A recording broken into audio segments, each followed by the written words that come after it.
Ayan na mga bestie. Ayan na. Ang gawa natin ng longborg. So, ayan. Ilagay ko yan sa freezer. Yeah. Tapos, anytime na gustong kumain ng longborg, longganisa burger, kaya longborg. Yeah. Yan. Siya. Ilagay ko yan sa freezer. Yan. Ilagay ko yan sa freezer. Yan. Okay. Ayan na. Tapos, yan na. Yan. Ay luto na ang longborg natin. Yeah. Yan siya. Tapos, ayan. Ayan na. Ayan na siya.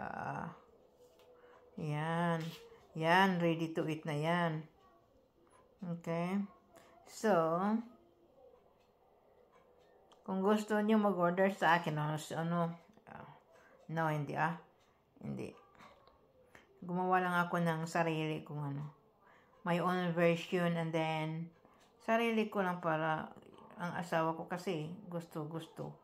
Kaya yun. Gawin ko sana itong talagang yung proper na longganisa, pero gusto naman niya na burger, burger ko na lang. The same recipe naman.